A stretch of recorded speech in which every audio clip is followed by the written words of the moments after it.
हम dear students, हम पढ़ रहे थे क्लास 8 न्यू एनसीईआरटी बुक से चैप्टर 2 को। चैप्टर का नेम था the invisible living world beyond our naked eye, यानी कि एक ऐसा लिविंग वर्ल्ड जो इनविजिबल तो है और इसलिए है क्योंकि वो हमारे नेकेड आई से नहीं देखा जा सकता, उसको देखने के लिए माइक्रोस्कोप का जरूरत पड़ता है। हमें यहाँ से पढ़ना था माइक्रो ऑर्गेनिज्म एंड फूड, यानी माइक्रो ऑर्गेनिज्म कैसे हमारे फूड में हेल्प करते हैं या फिर फूड को कैसे स्पॉइल करते हैं। Let us try to understand, चलिए समझने का ट्राई करते हैं। By performing activity in the kitchen, तो हमें एक एक्टिविटी परफॉर्म करके ट्राई करना है समझने का कि जो एक्टिविटी होता है माइक्रो ऑर्गेनिज्म का वो कैसा होता है, क्या हमारे किचन में खाना को अच्छा बनाते हैं या फिर खराब बनाते हैं। एक्टिविटी 2.8 है।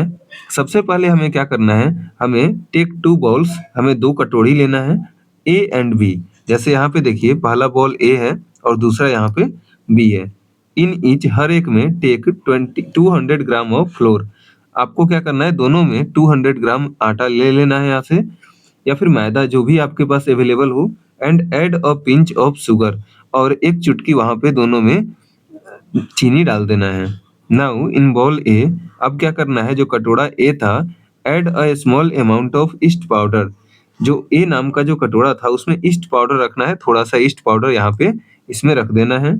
And mix it well with the floor, और आपको क्या करना है, जो फ्लोर आटा होगा या मैदा जो भी आप लिए हैं उससे अच्छे से मिक्स कर देना है उस ईस्ट पाउडर को।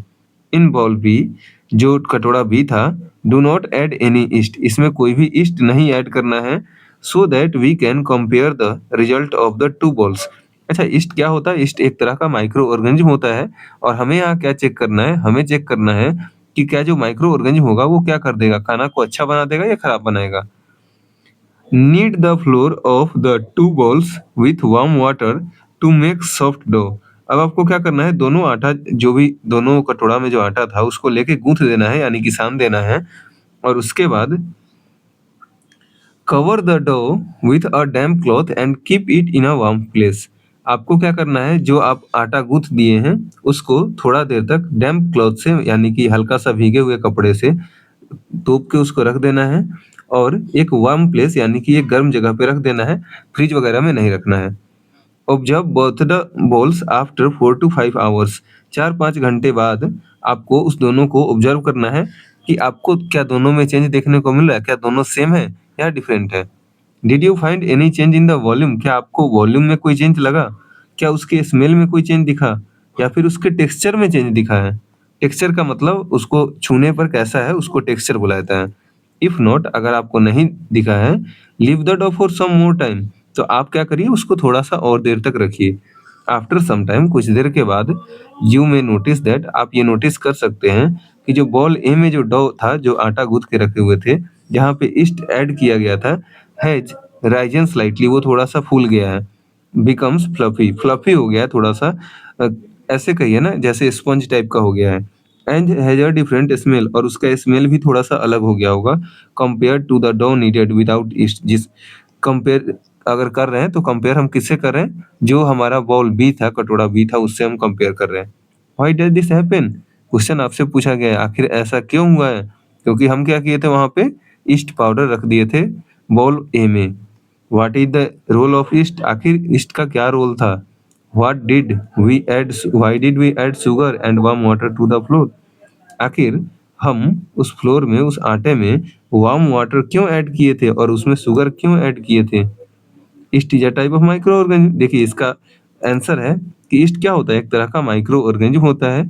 It belong to the group of micro organism called fungi. ध्यान रखिएगा, ईस्ट एक तरह का फंगी होता है, इस चीज को ध्यान रख लीजिएगा, ईस्ट एक तरह का फंगी होता है। East grows well in warm conditions, east तभी अच्छे से ग्रो कर पाएगा जब कंडीशन वार्म हो, यानी कि थोड़ा सा गर्मी होगा हल्का सा, तभी अच्छे से ग्रो कर पाएगा। You may recall from the chapter life processes in animals, जो क्लास 7 में लाइफ प्रोसेसेज चैप्टर पढ़ाया गया था, वहां पे ये चीज आपको बताया गया था कि लाइक अदर ऑर्गेन्स, बाकी सभी लिविंग थिंग के जैसे ही, yeast also respires and break down food to release energy for their growth and carry out life processes. आपने क्लास 7 में पढ़ा था कि जैसे बाकी लिविंग थिंग अपने रेस्पिरेशन का प्रोसेस करते हैं, वैसे ही ईस्ट भी क्या करता है, रेस्पिरेशन करता है। और उस प्रोसेस में, during this process, carbon dioxide is released which forms bubbles, और उस प्रोसेस में ईस्ट क्या करता है, कार्बन डाइऑक्साइड को रिलीज करता है। और वहीं तो ये जो आटा हम गूंथ के रखे थे वो कार्बन डाइऑक्साइड जब रिलीज कर रहा था, मान लीजिए ये आटा रखा हुआ है, ठीक है, इसमें छोटा छोटा ईस्ट है, तो अगर ये बीच में अंदर है तो कार्बन डाइऑक्साइड जो रिलीज करेगा वो क्या करेगा, वहीं कार्बन डाइऑक्साइड जब यहाँ पे जाएगा तो वो आटा को थोड़ा सा फुला देगा, अंदर से फ्लफी बना देगा, अंदर से कुछ हद तक स्पॉन्जी बना देगा। East also produce a small amount of alcohol during this process, और इस प्रोसेस में ईस्ट क्या करता है, थोड़ा सा अल्कोहल भी प्रोड्यूस करता है, which gives the dough a slightly different smell, जो कि हम आटा गूंथ के रखे थे, जो बॉल ए था, कटोरा ए था, उसमें थोड़ा सा स्मेल भी चेंज कर दिया था। This special property of east is used in the process of making bread, और ये जो स्पेशल प्रॉपर्टी होता है ना, यही यूज होता है ब्रेड को बनाने में। जो आप ब्रेड या पाव रोटी जो लाते हैं ना, उसमें नॉर्मली आटा ही होता है, लेकिन उसमें ईस्ट किया जाता है, मिला दिया जाता है ताकि वो उसको फ्लफी बना सके। केक में and more in addition to yeast, और ऐसा नहीं कि सिर्फ ईस्ट मिलाया जाता है, कुछ बैक्टीरिया भी ऐसे होते हैं, जैसे कि मान लीजिए लैक्टोबैसिलस है। अब लैक्टोबैसिलस क्या काम करता है, तो ये जो आपका इडली वगैरह बनता है ना, इडली बना या फिर डोसा बना या फिर जो भी कुछ ऐसा ये बनता है, उसमें क्या करता है, and do for making bhatura, bhatura वगैरह जो बनता है उसमें फर्मेंटेशन का प्रोसेस करता है। फर्मेंटेशन क्या होता है, इसको समझ लीजिए यहाँ से। फर्मेंटेशन क्या होता है, देखिए, ईस्ट जो अपना फूड होता है, उस फूड को जब ब्रेक डाउन करता है, तो ये ईस्ट जब ब्रेक डाउन करता है तो वो कैसा होता है, वो ऑक्सीजन के एब्सेंस में होता है, यहाँ पे ऑक्सीजन का यूज नहीं होता है। और जो फूड ब्रेक डाउन होता है, तो फूड ब्रेक डाउन करने के बाद इसे मिलता है एनर्जी, और प्लस में यहाँ से CO2 रिलीज हो जाता है, ध्यान रखिएगा। और यही जो CO2 कार्बन डाइऑक्साइड था, ये रिलीज होता है उस खाना में, मान लीजिए अगर हम आटा गूंथ के रखे उसमें, तो वहीं उसको फ्लफी बना देता है, थोड़ा सा स्पॉन्जी बना देता है, उसमें एयर ऐड कर देता है। इसी प्रोसेस का नाम होता है फर्मेंटेशन, जो ऑक्सीजन के एब्सेंस में होता है, यानी एनारोबिक रेस्पिरेशन होता है यहाँ पे। चलिए एक एक्टिविटी है 2.9, लेट अस प्रिपेयर, चलिए बना लेते हैं। क्या करना है, सबसे पहले 2 ग्लास लेना है, 2 ग्लास बॉल लेना है, मतलब शीशा का कटोरी ले लेना है। लेबल देम, उसमें मार्किंग कर देना है ए और बी। मान लीजिए यहाँ पे हम ये ले लिए, इसका नाम रख दिए ए, और दूसरा जो कटोरी ले लिए उसका नाम रख दिए बी। मान लीजिए ये हमारा शीशा का कटोरी है। आगे क्या करना है, पोर ल्यूकवार्म मिल्क इन बाउल ए, आपको क्या करना है, ल्यूकवार्म मिल्क को कटोरी ए में रख देना है, और कोल्ड मिल्क बाउल बी में। अच्छा, ल्यूकवार्म क्या होता है, हल्का सा गर्म, एकदम हल्का सा गर्म आपको मिल्क को रख देना है बाउल ए में, और बाउल बी में आपको ठंडा सा दूध रख देना है। Now add a small spoon top of curd to each bowl and mix well using a spoon. देखिए दोनों में आप यहाँ पे दूध रख दिए हैं। अब क्या करना है, सबसे पहले जो ए में आप दूध रखे हैं वो हल्का सा गर्म था, लेकिन बी वाला जो था ना पूरा ठंडा था। दोनों में आपको एक एक स्पून, एक एक चम्मच दही रख देना है, ठीक है। दही रख देने के बाद आपको दोनों cover this balls, keep ball A in a warm place and ball be in a cool place. जो गर्म था बॉल ए, उसको आपको थोड़ा सा गर्म जगह पे रखना है, और जो ये ठंडा जिसमें रखे हुए थे वो उसको ठंडे जगह पे रख देना है। जैसे कि मान लीजिए बॉल बी को आप रेफ्रिजरेटर में रख दीजिए कुछ घंटों के लिए या फिर पूरा एक रात के लिए।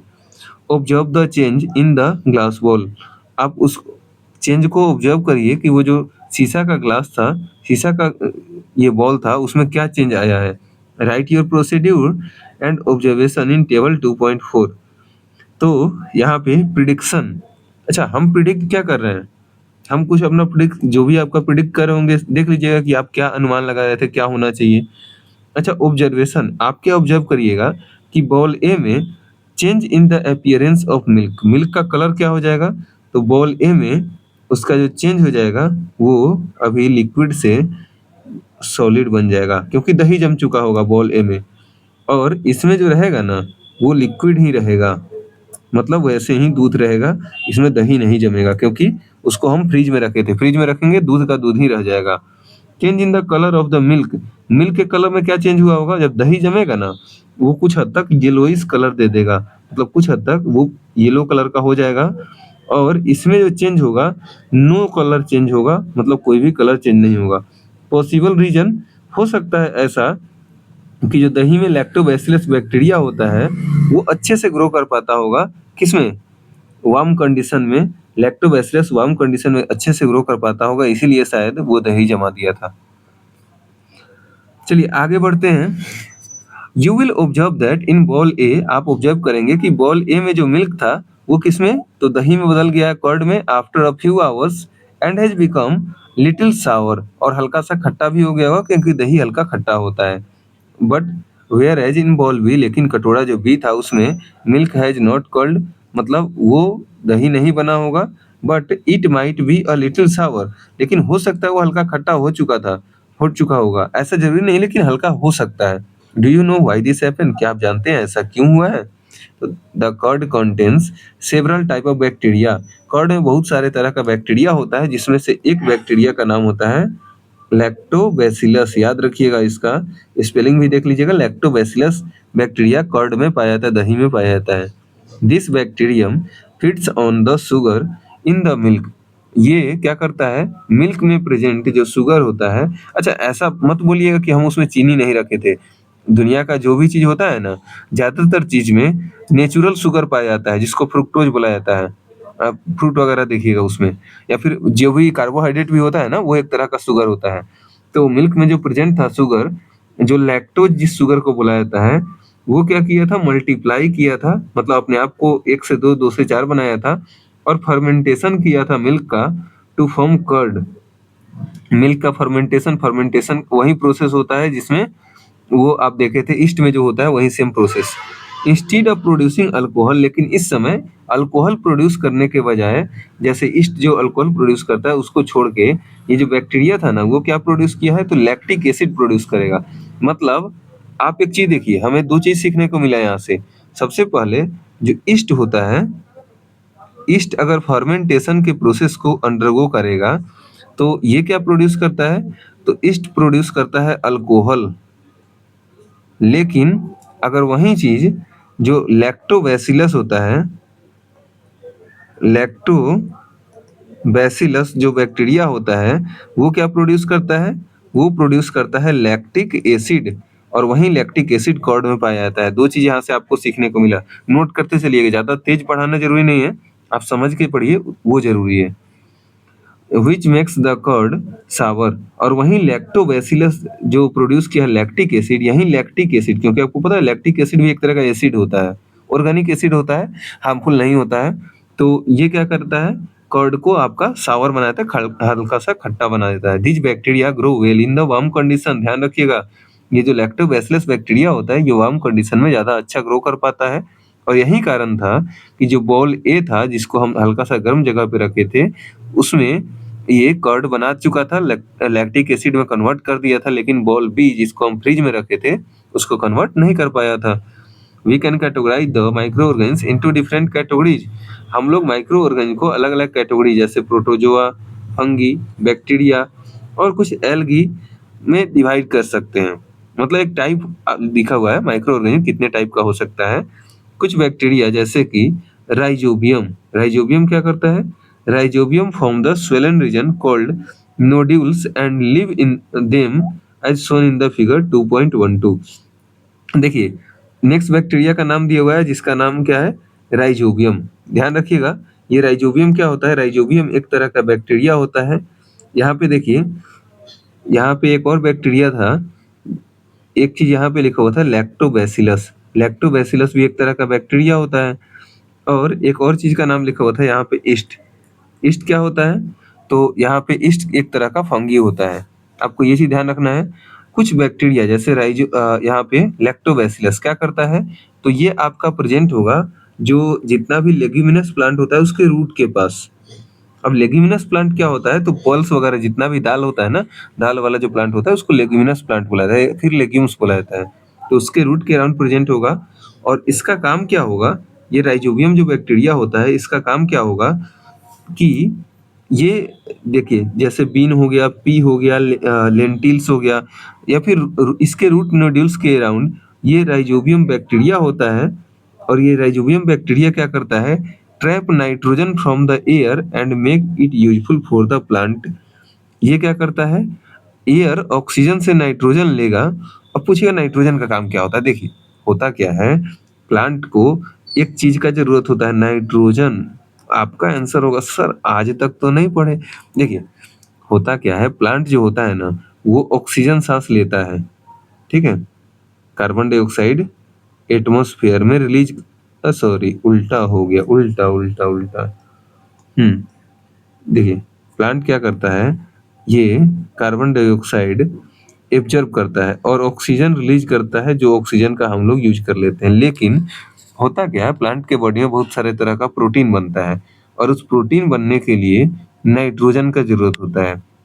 तो प्लांट एयर के थ्रू नाइट्रोजन नहीं ले सकता है, तो ये क्या करता है, अगर एयर के थ्रू नहीं ले सकता है तो ये रूट के थ्रू नाइट्रोजन को एब्जॉर्ब करता है।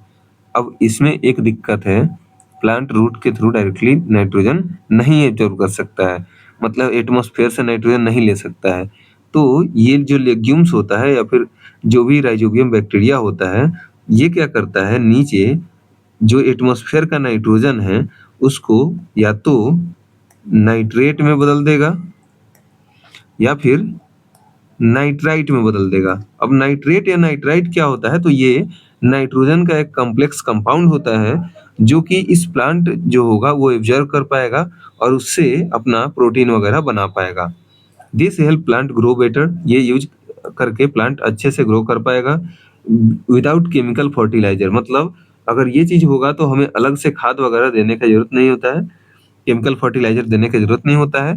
That is why farmers grow legumes in the rotation with other crops. और यही कारण होता है कि जैसे मान लीजिए हम व्हीट रोप दिए, गेहूं रोप दिए खेत में, उसके बाद मान लीजिए पैडी यानी कि धान भी रोप दिए, तो होता क्या है, ये दोनों नाइट्रोजन बहुत ज्यादा एब्जॉर्ब करता है सॉइल से, तो सॉइल पूरा का पूरा मतलब ये हो जाएगा, उसमें नाइट्रोजन का कमी होना शुरू होगा।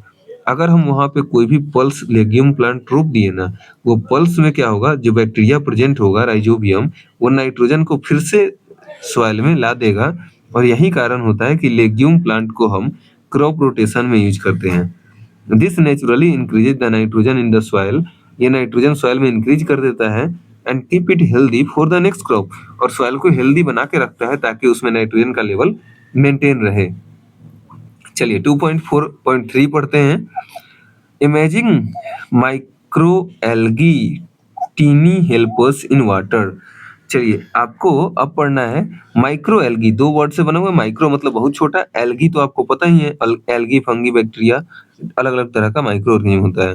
तो माइक्रो एल्गी क्या होता है, तो माइक्रोस्कोपिक प्लांट लाइक ऑर्गेनिज्म होता है, प्लांट के जैसा दिखने वाला, जो वाटर में, सॉइल में, एयर में और इवन ट्री पे प्रेजेंट हो सकता है। They make their own food, वो अपना खाना खुद से बनाता है सनलाइट का यूज करके। यानी ये जो माइक्रो एल्गी होता है, ध्यान रखिएगा, ये क्या होता है, ये होता है ऑटोट्रॉप। ऑटोट्रॉप का मतलब जो अपना खाना खुद से बनाता है। While doing this they also release oxygen, और आपको पता है कि कभी भी फोटोसिंथेसिस होगा तो उसमें ऑक्सीजन रिलीज होगा, जैसे प्लांट रिलीज करता है। And produce more than half of the earth's oxygen supply.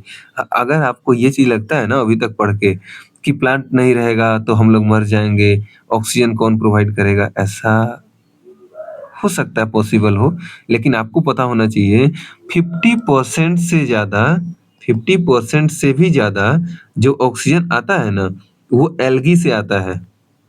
ठीक है, एल्गी हमारे एटमॉस्फेयर में एक ऐसा ये है जो कि ऑक्सीजन हमें प्रोवाइड करता है।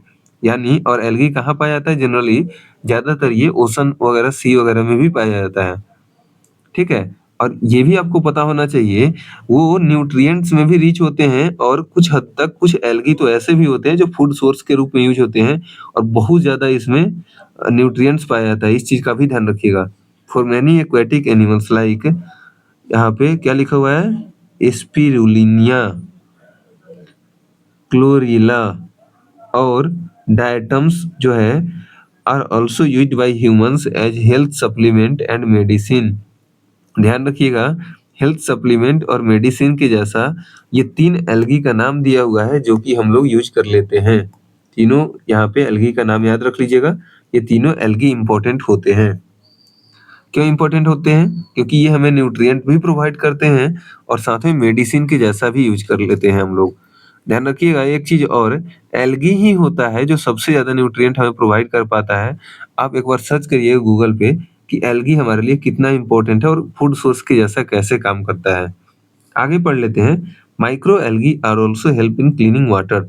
आपको पता है वो जो माइक्रो एल्गी होता है जो वाटर में जनरली प्रेजेंट होता है, वो वाटर को भी क्लीन करता है और बायोफ्यूल भी बनाता है। बायोफ्यूल का मतलब वही चीज़ जो आप पढ़े हैं काऊ डंग से यूज़ करके जो ये गोबर गैस पढ़े हैं ना, वही सेम चीज़ होता है बायोफ्यूल। तो उसमें भी एल्गी हेल्प करता है। हाउएवर हालाँकि पॉल्यूशन, क्लाइमेट चेंज और जो हैबिटेट डिस्ट्रक्शन है, वो क्या है? एक थ्रेटनिंग माइक्रो एल्गी डाइवर्सिटी है एंड एबंडेंस। ध्यान रखिएगा ये कहीं न कहीं माइक्रो एल्गी जो है, उसके डाइवर्सिटी और एबंडेंस कितना ज़्यादा पाया जाता है, उसको कहीं थ्रेटन कर रहा है। हो सकता है पॉल्यूशन वगैरह के कारण और क्लाइमेट चेंज के कारण वो खत्म हो जाए पूरा micro algae. It is important to conserve these tiny organism. ये बहुत इम्पोर्टेंट है कि हम इन छोटे-छोटे चीज़ों को कंज़र्व करके रखें और अपने एनवायरनमेंट को प्रोटेक्ट करके रखें to maintain oxygen balance on earth, क्योंकि 50% प्लस ऑक्सीजन सिर्फ एल्गी ही प्रोवाइड करते हैं। आगे लिखा हुआ है, इवन एवर हर्ड ऑफ, क्या आपने कभी सुना है? जो स्पिरुलिना होता है, जो एक माइक्रो एल्गी जो अभी हम देखे थे, इसको सुपर फूड बोला जाता है। अभी मैंने आपको बोला है ना, तो सर्च करने की ज़रूरत नहीं है। ये जो स्पिरुलिना होता है ना, ये आपका सुपर फूड होता है। क्यों होता है? Because of its health benefit. इसका जो हेल्थ बेनिफिट है ना, इसके कारण इसको सुपर फूड बोला जाता है। जो स्पिरुलिना होता है, is also a good source of vitamin B 12। ये विटामिन बी 12 का भी एक अच्छा सोर्स माना जाता है। इससे विटामिन बी 12 भी अच्छे खासे अमाउंट में मिल जाता है, which is essential for our body, जो हमारे बॉडी के लिए एसेंशियल होता है। It has a lot of protein, इसमें बहुत ज्यादा प्रोटीन पाया जाता है। किसमें? स्पिरुलिना में बहुत ज्यादा प्रोटीन पाया जाता है। और ध्यान रखिएगा प्रोटीन कितना होता है, तो more than 60% of its body weight. इसका बॉडी का वेट अगर मान लीजिए 100 केजी होगा, तो इसमें लगभग 60 केजी से ज़्यादा पाया जाएगा। इसका 60% से ज़्यादा का मतलब यही होता है। ठीक है? And only a small amount of fat and sugar. Fat हमारे बॉडी के लिए ज़रूरी होता है, लेकिन अगर ज़्यादा हो जाए तो बहुत हानिकारक होता है। शुगर भी बहुत ज़्यादा हानिकारक होता है। तो ये सब इसमें कम पाया जाता है और जो हमारे बॉडी को चाहिए प्रोटीन वो बहुत ज़्यादा पाया जाता है। यानी सिंपल सा बात बोले तो बहुत ही अच्छा फूड का सोर्स होता है और इसीलिए इसे सुपर फूड बुलाया जाता है। नाउएडेज आज के दिन में farming of spirulina is becoming a feasible livelihood opportunity. ध्यान रखिएगा एक बहुत ही अच्छा लाइवलीहुड का अपॉर्चुनिटी है। यू कैन ग्रो, आप उसको इजीली अब कुछ स्टेप को फॉलो करके ग्रो कर सकते हैं अपने जमीन पे भी। सबसे पहले क्या करना है? Set a clear glass tank in a bright place away from the direct sunlight. आपको क्या करना है? सबसे पहले एक साफ सुथरा एक ग्लास टैंक ले लेना है, शीशा का एक टैंक ले लेना है। डायरेक्ट सनलाइट उस पे नहीं पड़ना चाहिए, थोड़ा सा धूप से अलग रखना चाहिए। Cover the tank with a shade net और keep the tank at a place with a moderate temperature condition. आपको उसको कवर करके रखना है ऊपर से। अब किसी चीज से आप कवर कर सकते हैं, शेड से, नेट से, मतलब उसमें हल्का हवा जाते रहना चाहिए। Fill the tank with pond water, pond water से उसको फिल कर लीजिए और हल्का सा थोड़ा सा लिविंग स्पिरुलिना जो कि कलेक्ट किए हैं आप पॉन्ड से, उसको लेके आइए या फिर कहीं से मार्केट से लेके आइए, उसमें रख लीजिए। Stir the growing spirulina twice a week. जो स्पिरुलिना ग्रो करना शुरू कर देगा उसको वीक में 2 बार हल्का सा उसको चला देना है। मतलब जैसे आप लोग ये करते हैं ना, क्या नाम है, जो हम लोग शरबत बनाते हैं उसको मिक्स करते हैं, वैसे ही थोड़ा सा मिक्स करते जाना है हर सप्ताह में 2 बार। आफ्टर 3 to 6 वीक, लगभग 3 से 6 सप्ताह बाद स्पिरुलिना में be harvested from the tank by filtering it through a fine cloth. 3 से 6 सप्ताह में आप उसमें से स्पिरुलिना को फिल्टर कर सकते हैं। फाइन क्लॉथ मतलब एक बहुत ही अच्छा सूती कपड़ा लेके आप उससे फिल्टर करके उसको हटा सकते हैं, निकाल सकते हैं।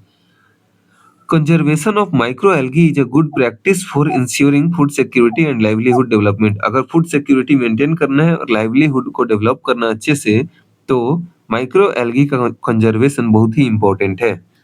चलिए, बात आता है 2.5 पे, why is cell considered to be a basic unit of life. देखिए, हम लोग अभी तक जो पढ़ रहे थे वो हमारा माइक्रो ऑर्गेनिज्म था। अब फिर से बात आता है कि आखिर सेल को बेसिक यूनिट ऑफ लाइफ क्यों बोला जाता है। सबसे पहले, the body of all living organism are made up of tiny building blocks called cell. Simple सा बात है, सबसे पहले दुनिया के हर चीज का जो हर जितना भी लाइफ है सब छोटा छोटा यूनिट से बना हुआ है। बिल्डिंग ब्लॉक उसका जो है वो सेल है। जैसे हमारा घर छोटा छोटा ईंट से बना होता है, वैसे ही हमारा जो बॉडी है वो सेल से बना हुआ है। A single cell contains various components. एक सिंगल सेल में बहुत सारा चीज होता है जो कि हेल्प करता है किसी भी ऑर्गेनिज्म को परफॉर्म वेरियस फंक्शन, ताकि वो अच्छे और भी ज्यादा फंक्शन परफॉर्म कर पाए। The body of all plants and animals are made up of many cell. हर एक प्लांट और एनिमल का बॉडी बहुत सारे सेल से बना होता है। इसीलिए हम लोग उन्हें क्या बोलते हैं, मल्टी सेलुलर। मल्टी मतलब ज्यादा, सेलुलर मतलब सेल से बना हुआ, यानी कि many celled organism. In multicellular organisms, cells carry out a specific function individually but also cooperate with each other to increase the chance of survival। ध्यान रखिएगा, जैसे अब मल्टी सेलर है ना, तो इसमें बहुत सारा सेल होगा। तो हाथ का सेल हाथ वाला काम करेगा, पैर का सेल पैर वाला, जो ब्रेन का सेल होगा वो थिंकिंग में काम करेगा, आई का सेल होगा लाइट को डिटेक्ट करेगा, जो ईयर का सेल होगा वो आवाज को सुनने में काम करेगा। मतलब अलग अलग सेल का अलग अलग काम होता है। अच्छा, इसका एक बहुत ही स्पेशल नाम होता है। इसका नाम होता है डिफरेंशिएशन। डिफरेंशिएशन का मतलब अलग अलग सेल का अलग अलग फंक्शन परफॉर्म करने के लिए डिफरेंशिएट होना। Some micro organism such as bacteria and protozoa are made up of just one cell. कुछ ऐसे भी माइक्रो ऑर्गेनिज्म होते हैं जैसे बैक्टीरिया और प्रोटोजोआ जो सिर्फ एक सेल से बने होते हैं, और उन्हें क्या बोलेंगे, यूनिसेलुलर या फिर single celled. They carry out all the functions necessary for their survival in a single cell. अगर सिंपल सा बात है ना, आप ऐसे समझिए, अगर घर में मैं अकेला हूँ तो मुझे बर्तन भी धोना है, खाना भी बनाना है, सब कुछ काम करना है। लेकिन अगर मेरे घर में 5 या 10 कोई है तो सबका वर्क बांटा गया है। पापा क्या करेंगे, पापा बाहर से जो भी अर्न करना है, मम्मी का काम है घर में खाना बनाना, फिर भाई बहन का काम है पढ़ाई करना। मतलब एक नॉर्मल सा बात, एक नॉर्मल पर्सपेक्टिव लेके चलिए, तो दादा दादी का काम है बच्चों को जो भी कहानी वगैरह सुनाना, और घर पे आराम से बैठ के आराम करना। ठीक है, तो ये चीज होता है। लेकिन अगर मान लीजिए मैं घर पे अकेला हूँ तो हर काम मुझे ही करना है। तो मल्टी सेलर में घर में बहुत सारे सेल होते हैं, मतलब बॉडी में बहुत सारे सेल होते हैं, सबका अलग अलग काम डिवाइडेड है, डिफ्रेंशिएटेड है। लेकिन अगर यूनिसेलर होगा तो हर काम वही सिंगल सेल ही करेगा। Other microbes like algae and fungi are made up of one or more cell. लेकिन बात करें एल्गी या फंगी का, तो इसमें एक से ज्यादा सेल भी प्रेजेंट होता है। यहाँ से एक चीज आपको देखने को मिला कि जो बैक्टीरिया होता है ना और प्रोटोजोआ होता है वो यूनिसेलर होता है। लेकिन अगर बात करें यहाँ से एल्गी का और फंगी का, तो एल्गी और फंगी यूनिसेलर या मल्टीसेलर कोई भी हो सकते हैं। फॉर एग्जाम्पल, ईस्ट क्या होता है, यूनिसेलर फंगस होता है। ईस्ट जो होता है यूनिसेलर फंगी होता है, लेकिन वही मोल्ड जो होता है वो मल्टीसेलर फंगी होता है। आगे देखिए, आगे लिखा हुआ है like animals and plant cell. Animal और प्लांट सेल के जैसे ही the cell of micro organism are also surrounded by a cell membrane. जो माइक्रो ऑर्गेनिज्म का जो सेल होता है वो भी, उसके ऊपर भी एक सेल मेम्ब्रेन होता है। Cell of fungi additionally contains a cell wall. ध्यान रखिएगा, प्लांट सेल के जैसे फंगी का सेल भी के ऊपर, सेल मेम्ब्रेन के भी ऊपर एक मेम्ब्रेन होता है, but they do not have chloroplast. लेकिन इसमें क्लोरोप्लास्ट नहीं होता है। रिकॉल करिए, क्लोरोप्लास्ट क्या करता है, तो क्लोरोप्लास्ट क्या करता है, कलर प्रोवाइड करता है। कलर प्रोवाइड करता है। क्लोरोप्लास्ट 3 तरह का यही होता है ना। अच्छा, 1 मिनट, क्लोरोप्लास्ट है ना, कलर प्रोवाइड करता है। कौन सा कलर प्रोवाइड करता है, तो ये ग्रीन कलर प्रोवाइड करता है। क्लोरोप्लास्ट 3 तरह का नहीं होता है, बल्कि प्लास्टिड 3 तरह का होता है, क्लोरोप्लास्ट, क्रोमोप्लास्ट और ल्यूकोप्लास्ट। और ध्यान रखिएगा, फंगी में अगर ये नहीं होता है क्लोरोप्लास्ट, यानी फंगी ग्रीन नहीं होगा तो अपना खाना खुद से नहीं बना सकता है। फंगी फोटोसिंथेसिस नहीं कर सकता है। Bacteria do not have a well defined nucleus.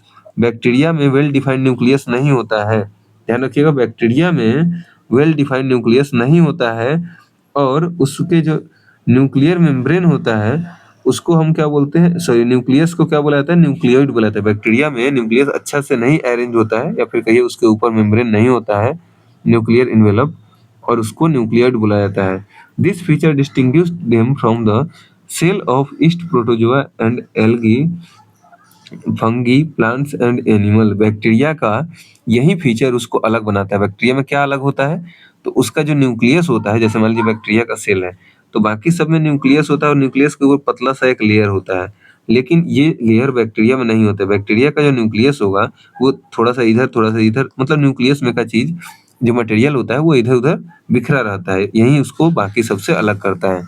We have only looked at a very few basic structure share. हम लोग बहुत ही कम बेसिक स्ट्रक्चर के बारे में यहाँ पढ़े हैं। The cell has other components about which you will learn in the higher classes. Cell के पास और भी कंपोनेंट होता है जो आप हायर क्लास में पढ़ेंगे। अच्छा, नेक्स्ट जो बैच शुरू करेंगे वहाँ पे जब हम पढ़ रहे होंगे पूरा एकदम से नोट्स के थ्रू, वहाँ पे हम लोग बाकी कंपोनेंट के बारे में पढ़ लेंगे। वहाँ पे गोल्गी बॉडी भी आता है, बाकी माइटोकॉन्ड्रिया भी आता है, और भी बहुत सारा चीज आता है, जैसे प्लास्टिड हो गया। उसके बाद वहाँ पे आपको वैक्यूल्स के बारे में पढ़ाया जाएगा।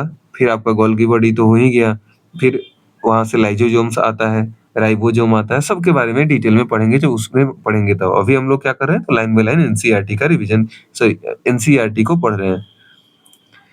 For observing subcellular components, अगर सेल के अंदर का कंपोनेंट हमें ऑब्जर्व करना है, we need microscope with high magnification. Simple सा बात है ना, माइक्रोस्कोप चाहिए, उसका भी मैग्निफिकेशन हाई मैग्निफिकेशन चाहिए।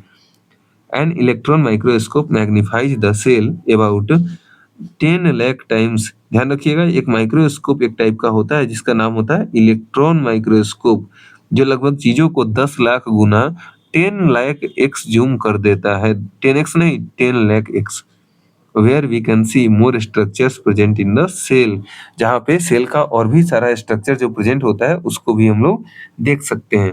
But now you must have understood that all the living beings including microorganisms are made up of one or more cell।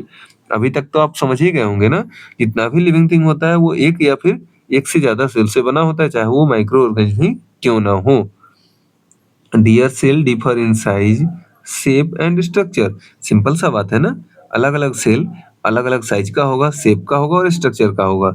Plants and animal cell also have some difference. Plant और animal cell में भी कुछ difference होता है। Understanding the difference help us learn how these organisms function differently. अगर हम उसका difference समझ लेते हैं तो हम ये समझ पाएंगे कि वो उनका फंक्शन अलग कैसे होता है। आगे लिखा हुआ है, इन दिस चैप्टर, इस चैप्टर में we have learned about the beneficial micro organism. हम लोग पढ़े हैं किसके बारे में, तो बेनिफिशियल माइक्रो ऑर्गेनिज्म, मतलब जो माइक्रो अच्छा होता है उसके बारे में। However there are some microbes that cause disease in plants. हालांकि ऐसा नहीं सब बेनिफिशियल होते हैं, कुछ ऐसे भी होते हैं जो प्लांट्स और एनिमल में कुछ डिजीज कॉज करते हैं, जैसे ह्यूमंस में भी डिजीज कॉज कर लेते हैं। जैसे इसके बारे में हम लोग डिटेल में पढ़ेंगे नेक्स्ट चैप्टर में। चलिए, यहाँ पे स्नैपशॉट दिया हुआ है। क्या चैप्टर खत्म हो गया क्या? अरे बाप रे, इतने जल्दी चैप्टर खत्म हो गया। स्नैपशॉट पढ़ ले क्या? एक काम करते हैं, रखते हैं नेक्स्ट वीडियो के लिए, जिसमें हम लोग स्नैपशॉट पढ़ेंगे। पूरा चैप्टर का एक बार में रिवीजन कर लेंगे स्नैपशॉट के थ्रू, ठीक है?